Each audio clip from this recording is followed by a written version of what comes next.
আমাদের আস্থার একটা জায়গা জল্পেশ, বিশেষভাবে শ্রাবণ মাসে বিশেষভাবে পুজো দেওয়া হয়। এমনি সবসময় পুজো দেওয়া হয় এবং শ্রাবণ মাসে প্রত্যেক দিনই পুজো দেওয়া হয়। এমনি অন্য অন্য দিনও যদি তুমি আসো শ্রাবণ মাস ছাড়া, তাছাড়াও তুমি ভালোভাবে পুজো দিতে পারবে। কিন্তু আমরা শ্রাবণ মাসের উদ্দেশ্যে কেন যাই? কারণ আমরা জানি ভোলানাথের বিশেষ একটা মাস এবং বিশেষ একটা দিন সোমবার। তো তার জন্যই আমরা শ্রাবণ মাসটায় বিশেষভাবে আমরা পালন করে থাকি।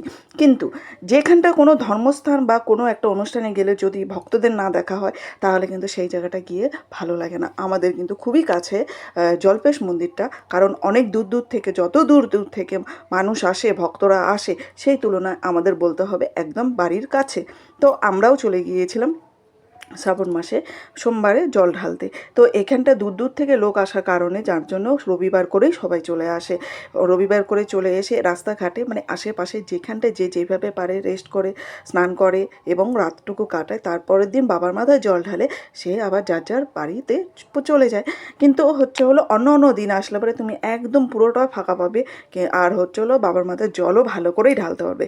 কিন্তু ওই যে বললাম না, বিশেষ একটা দিন, বাবার বিশেষ একটা দিন এবং বিশেষ একটা মাস, যার জন্যই আমরা শ্রাবণ মাসে আসার ইচ্ছেটা প্রবল হয়ে ওঠে।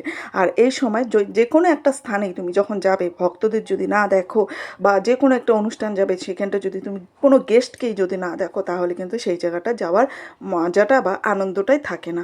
তো এখানটায় এসে ভক্তদের আগমন দেখে তো মনটা একদম ভরে উঠে যায় এবং ইচ্ছে করে যে আবার যেন ডাকি। কিন্তু ভগবান না চাইলে তো হয় না। ভগবান যত পর্যন্ত তোমাকে না চাইবে, তুমি কিন্তু সেই গন্তব্যস্থলে কোনোদিনও পৌঁছাতে পারবে না। আর এখানটায় এত পরিমাণে রৌদ্র উঠেছে, এত পরিমাণে, যে সেখানটা হচ্ছে হলো থাকাটাই দুষ্কর। সেখানটা মানুষ হলো খালি পায়ে হাঁটছে, অনেকে শুয়ে শুয়ে পরিক্রমা দিয়ে যাচ্ছে, নাই নাই করে 4-5 কিলোমিটার এইভাবেই করে যাচ্ছে। মানে এতটাই কষ্ট, কিন্তু সেই কষ্টটা কেউ অনুভব করছে না, কারণ ভগবানের উদ্দেশ্য যাচ্ছে বলে কথা। তো সেই কষ্টটা আর কষ্ট মনে হয় না। আর ওই যে বললাম, ভগবান না চাইলে কিছুই হয় না, ভগবান চাইছে বলে তো ভক্তরা যেতে পারছে। তো খুবই ভালো লাগলো। আমরাও সুস্থ মতো পুজো দিয়ে বাড়ি ফেরার পথে তোমাদের সামনে একটা ছোট্ট একটা ক্লিপ তুলে ধরলাম। তোমরা যদি আমার ভিডিওটা দেখে থাকো, তাহলে হলো জল্পেশ মন্দিরে একবার হলো এসে পুজো দিয়ে যেও। বিশেষ করে এই শ্রাবণ মাসটা এসো, খুবই ভালো লাগবে, খুব মানে খুবই ভালো লাগবে। এই ভক্তদের দূর দূর থেকে আগমন দেখে আরও মনটা ভরে উঠেছে। তো আমাদের পুজো দেওয়া হয়ে গেল, এখন আমরা বাড়ি চলে যাচ্ছি। আর যদি ভগবান চায়, তাহলে সামনের বার আবার আসবো। কারণ এইসব জায়গা আসতে না মানে মনটা, কারণ এইসব জায়গায় না মানে নিজের মনটাও শান্তি লাগে। কারণ সবার সংসারেই অশান্তি থাকে, সবার সংসারে দুশ্চিন্তা থাকে। যখনই এইসব জায়গায় আসা যায়, তখন সংসার, দুশ্চিন্তা, অশান্তি সব কিছু ভুলে যাওয়া যায়। ভক্তদেরকে দেখে সব কিছু মুছে যায় সেই মুহূর্তটার সময়।